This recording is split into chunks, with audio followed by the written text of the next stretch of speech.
Dear students, in the last class we learnt about free radicals, and let us continue with our discussion on free radicals. Let us discuss the stability of free radicals. Okay.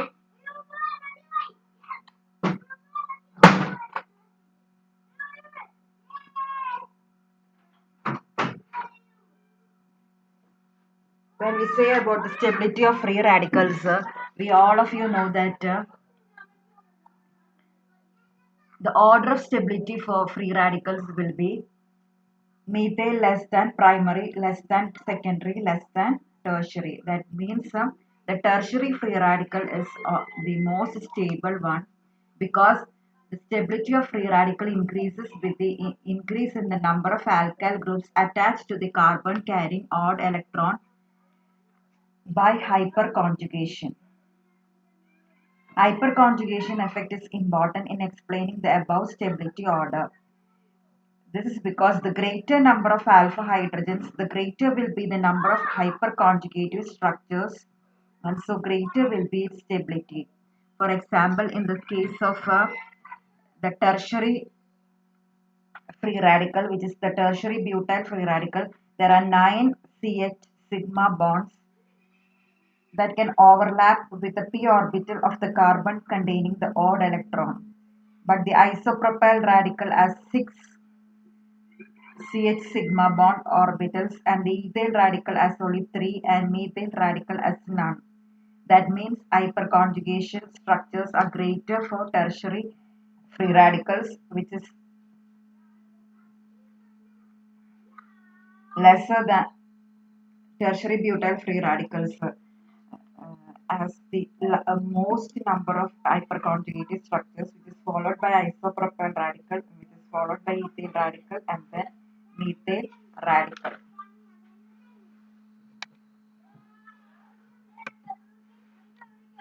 Now let us discuss the stability of certain other radicals, which are the allyl radical and the benzyl radical.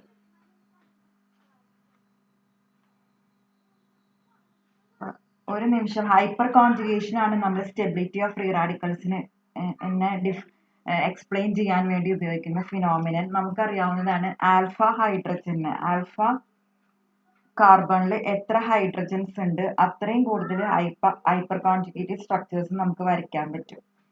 ഏറ്റവും കൂടുതൽ അങ്ങനെ alpha hydrogens ഉള്ളത് 9 alpha hydrogen ഉള്ള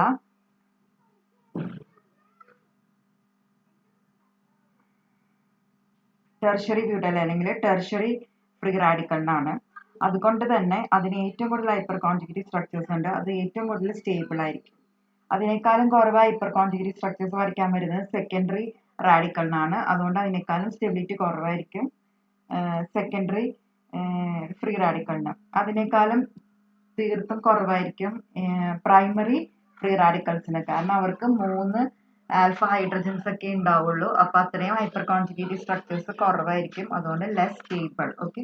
ഇപ്പൊ tertiary free radical more stable than secondary free radical more stable than primary free radical. അതാണ് സ്റ്റെബിലിറ്റിയുടെ order. പിന്നെ വേറെ അപൂർവമായിട്ട് വരുന്ന ഫ്രീ റാഡിക്കൽസ് ആണ് allyl free radical, benzyl free radical. നമുക്കറിയാവുന്നതാണ് allyl free radical allyl carbocation, carbanion പോലെ തന്നെ റെസണൻസ് സ്റ്റെബിലൈസ്ഡ് ആണ്. അതായത് ഈ ഫ്രീ റാഡിക്കൽ ആയിട്ടുള്ള ഈ ഇലക്ട്രോണ് ഈ ഓൾ മോളിക്യൂളിൽ ഡിസ്പേഴ്സ് ചെയ്യാൻ പറ്റും. ഇത് ഇങ്ങേ അറ്റത്തേക്ക് പോവാണ് റെസണൻസ് വഴി. അതായത് ഇത് ഇങ്ങോട്ടേക്ക് ഒരു ബോണ്ടായിട്ട് മാറുന്നു. അപ്പൊ ഈ ഇലക്ട്രോൺ ഇങ്ങോട്ട് ഷിഫ്റ്റ് ചെയ്യുന്നു.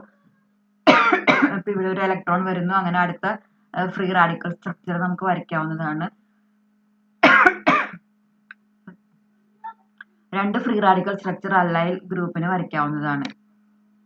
അതുപോലെ തന്നെയാണ് ബെൻസൈൽ ഫ്രീ റാഡിക്കൽസിന്. ബെൻസൈൽ ഫ്രീ റാഡിക്കൽസിന് നമുക്ക് ഇതുപോലെ തന്നെ 4 റെസണൻസ് സ്ട്രക്ചേഴ്സ് വരയ്ക്കാൻ പറ്റും. അതുകൊണ്ട് അത് കൂടുതൽ സ്റ്റേബിൾ ആണ്. കാരണം എന്ന് വെച്ചിട്ടുണ്ടെങ്കിൽ ഈ ഫ്രീ റാഡിക്കൽ ഇലക്ട്രോണ് ഈ ഹോൾ മോളിക്യൂളിൽ ഡിസ്പേഴ്സ്ഡ് ആണ്. അതായത് അത് റിങ്ങിൽ മൊത്തം ട്രാവൽ ചെയ്യുന്നുണ്ട് ഈ റെസണൻസ് സ്ട്രക്ചേഴ്സ് വഴി. അതുകൊണ്ട് ഡിസ്പേഴ്സ് ചെയ്ത് ചാർജ് കോൺസെൻട്രേറ്റ് ചെയ്യാതെ ചാർജ് ഡിസ്പേഴ്സ്ഡ് ആയിട്ട് പോകുന്നത് കൊണ്ട് കൂടുതൽ സ്റ്റേബിൾ ആയിരിക്കും. Okay. If the structures of free radicals are such that the resonance stabilization is possible, then such free radicals would be more stable than the simple alkyl free radicals. Resonance stabilization becomes possible when delocalization of the unpaired electron is possible over a multiple bond or an aromatic system. So the allyl free radical is resonance stabilized through the delocalization of the unpaired electron, and the benzyl free radical is resonance stabilized through the delocalization of the unpaired electron over the aromatic ring. The larger the number of phenyl groups attached to the carbon bearing the unpaired electron, the greater will be the extent of delocalization and greater will be the number of resonance structures and the more stable will be the free radical. Thus, stability increases in the order. The order is like this: triphenyl methyl radical more stable than diphenyl methyl radical, more stable than benzyl free radical. So this is shown the triphenyl methyl free radical. It has various resonance structures. Only three are shown here. You can draw a whole lot of resonance structures from this free radical structure. So that means triphenyl methyl free radical is more resonance stabilized than diphenyl methyl radical, which has less resonance structures, and benzyl radical is still less stable because it has less resonance structures. In general, the order of stability of the free radicals can be given as triphenyl methyl radical greater stable than diphenyl methyl radical, greater stable than benzyl radical, greater stable than allyl radical, greater stable than tertiary butyl radical, greater stable than isopropyl radical, greater stable than ethyl radical is greater stable than methyl radical. So this is the order of stability of free radicals. Now let us discuss the type of organic reactions. Organic reactions are chemical reactions involving organic compounds, and organic reactions are used in the construction of new organic molecules, the production of many man-made chemicals such as drugs, plastics, food additives, fabrics depend on organic reactions. The wide range of organic reactions that we encounter can be broadly classified into substitution reactions, addition reactions, elimination reactions, and rearrangement reactions.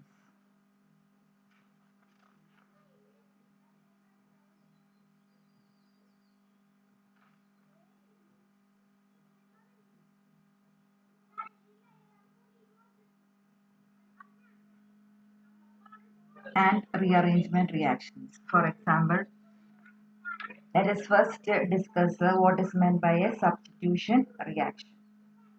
All of you might have studied substitution reactions. Substitution reactions are reactions where one atom or a group of atoms is substituted by another atom or a group of atoms to form a new substance. Example is a CCl bond in which the carbon atom usually has a partial positive charge due to the presence of highly electronegative chlorine atoms. So the chlorine can be substituted by any other electronegative species like OH minus etc. So depending upon the type of attacking reagent, substitution reactions can be classified into nucleophilic substitution reaction and electrophilic substitution reaction. Electrophilic substitution reaction is a reaction in which the attacking reagent is an electrophile, and nucleophilic substitution reaction is in which the attacking reagent is a nucleophile.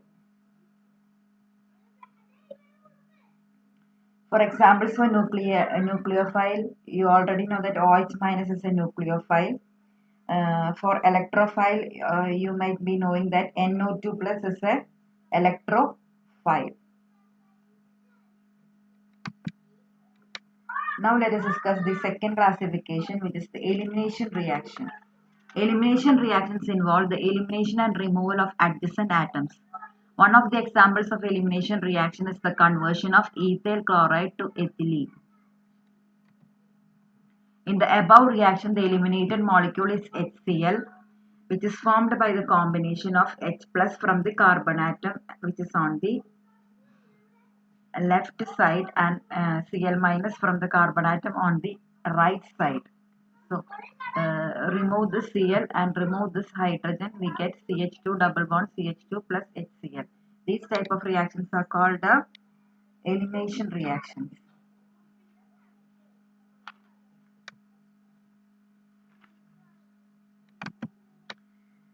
The third classification of reactions is addition reactions. A reaction in which the reagent adds to the substrate is to yield a single product is called an addition reaction. There are nucleophilic addition reactions and electrophilic addition reactions. Addition reactions will be just the opposite of an elimination reaction. In an addition reaction, the components of molecules of A and B are added to the carbon-carbon multiple bonds, and this is called an addition reaction. In the reaction given below, HCl is added to ethylene. It will give us ethylene chloride. അതായത് ഇതാണ് ethylene എന്ന് പറഞ്ഞ molecule, അതിലേക്ക് ഈ HCl add ചെയ്യാണ്. അപ്പൊ hydrogen ഒരു കാർബണിലേക്ക് പോകും, Cl മൈനസ് മറ്റേ കാർബണിലേക്ക് പോകും. നമുക്ക് കിട്ടുന്നത് CH3 CH2 Cl. ഇങ്ങനെ ഈ ഡബിൾ ബോണ്ടിലേക്ക് ഒരു മോളിക്യൂൾ ആഡ് ചെയ്ത റിയാക്ഷൻ ആയതുകൊണ്ട് ഇതിനെ വിളിക്കുന്നത് അഡീഷൻ റിയാക്ഷൻ ആണ്. ഇതുപോലെ തന്നെ ഇതിൽ നിന്ന് HCl വേണമെങ്കിൽ പോവാവുന്നതാണ്. അങ്ങനത്തെ പോയി കഴിയുമ്പോൾ നമുക്ക് എന്ത് കിട്ടും? എഥിലീനും കിട്ടും, പക്ഷെ HCl കിട്ടും. മുമ്പത്തെ റിയാക്ഷനിൽ നമ്മളത് കണ്ടായിരുന്നു. നോക്കിക്കേ, പിന്നെ ഒരു മോളിക്യൂളിന് HCl പോയപ്പോൾ നമുക്ക് എഥിലീൻ കിട്ടി. അങ്ങനത്തെ റിയാക്ഷനെ നമ്മൾ എലിമിനേഷൻ റിയാക്ഷൻസ് എന്ന് വിളിക്കും. Next classification is rearrangement reaction, which is shown here. A reaction in which a single reactant molecule undergoes reorganization of bonds and atoms through the migration of an atom or group from one position to another is called a rearrangement reaction.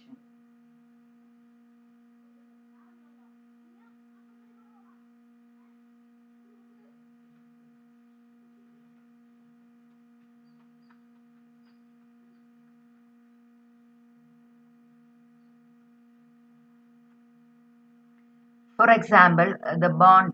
For example, we can consider many type of examples.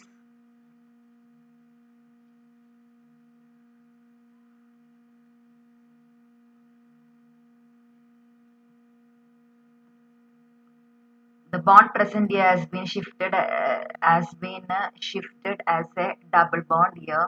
So there is a rearrangement of bonds in the presence of sulfuric acid. So these type of reactions can be classified as rearrangement reactions. There are also other reactions where one bromobutane can be converted into two bromobutane in the presence of anhydrous aluminum chloride at 573 Kelvin. That is also an example for rearrangement reactions. So once again we will learn about the substitution, addition and elimination reaction. നമുക്ക് substitution reaction എന്ന് പറയുന്നത് ഇവിടെ OH ആയിരുന്നു, HCl ആയിട്ട് add ചെയ്ത് കഴിഞ്ഞപ്പോൾ എന്ത് പറ്റി? ഈ OH മാറി ആ സ്ഥാനത്ത് Cl വന്നു. അതിനെയാണ് സബ്സ്റ്റിറ്റ്യൂഷൻ റിയാക്ഷൻ എന്ന് പറയുന്നത്. ഒരാൾ മാറിയിട്ട് അതിന്റെ സ്ഥാനത്ത് വേറൊരാൾ വരുന്ന റിയാക്ഷനെയാണ് സബ്സ്റ്റിറ്റ്യൂഷൻ റിയാക്ഷൻ എന്ന് വിളിക്കുന്നത്. അഡീഷൻ റിയാക്ഷൻ എന്ന് പറഞ്ഞിട്ടുണ്ടെങ്കിൽ ഇവിടെ ഒരു ഡബിൾ ബോണ്ട് ഉണ്ടായി, ആ ഡബിൾ ബോണ്ടിലേക്ക് ബ്രോമിൻ എന്ന് പറഞ്ഞ മോളിക്യൂൾ ആഡ് ചെയ്തു. ഒരു ബ്രോമിൻ ഒരു കാർബണിലേക്ക് പോയി, മറ്റേ ബ്രോമിൻ ആറ്റം മറ്റേ കാർബണിലേക്ക് പോയി. അപ്പൊ നമുക്ക് ഇത് കിട്ടി. അതിനെയാണ് നമ്മൾ അഡീഷൻ റിയാക്ഷൻ എന്ന് പറയുന്നത്. എലിമിനേഷൻ എന്ന് പറഞ്ഞ റിയാക്ഷൻ എന്ന് പറഞ്ഞിട്ടുണ്ടെങ്കിൽ സൾഫ്യൂരിക് ആസിഡാണ് നമ്മൾ ഒരു ഏജന്റ് ആയിട്ട് ഉപയോഗിച്ചിട്ടുള്ളത്. നമുക്കറിയാവുന്ന നല്ല ഡീഹൈഡ്രേറ്റിംഗ് ഏജന്റ് ആണ്. അപ്പൊ ഈ OHനെ വലിച്ചെടുക്കും, ഈ കാർബണുള്ള ഹൈഡ്രജനെ വാട്ടറായിട്ട് വലിച്ചെടുക്കും. അപ്പൊ ഇവിടെ ഓട്ടോമാറ്റിക് ആയിട്ട് ഒരു ഡബിൾ ബോണ്ട് വരും. അതിനെയാണ് നമ്മൾ എലിമിനേഷൻ എന്ന് പറഞ്ഞ റിയാക്ഷൻ ആയിട്ട് വിളിക്കുന്നത്. റീഅറേഞ്ച്മെന്റ് എന്ന് പറഞ്ഞ റിയാക്ഷൻ എന്ന് പറയുന്നത് ഏതെങ്കിലും ആറ്റം മാറി പോകുന്നുണ്ട്, അല്ലെങ്കിൽ ഏതെങ്കിലും ഒരു ബോണ്ട് മാറി പോകുന്നുണ്ടെങ്കിൽ നമുക്ക് അങ്ങനത്തെ റിയാക്ഷൻസിന് റീഅറേഞ്ച്മെന്റ് റിയാക്ഷൻസ് എന്ന് പറയാവുന്നതാണ്. എക്സാമ്പിൾ പറഞ്ഞു കഴിഞ്ഞിട്ടുണ്ടെങ്കിൽ ഇവിടെ എന്താ പറയുക, ഈ ബോണ്ട് ഷിഫ്റ്റ് ചെയ്തിട്ട് ഇവിടെ ഒരു ഡബിൾ ബോണ്ട് ആയിട്ടുണ്ട്. അതാണ് റീഅറേഞ്ച്മെന്റ് റിയാക്ഷൻസ് എന്ന് വിളിക്കുന്നത്. ഇങ്ങനത്തെ 4 ടൈപ്പ് റിയാക്ഷൻസ് നമുക്ക് പല ഓർഗാനിക് കെമിസ്ട്രി പഠിക്കുമ്പോൾ എൻകൗണ്ടർ ചെയ്യേണ്ടതായിട്ട് വരും. So this is our discussion about organic basic concepts. With this this module has been finished. From the next class onwards we will start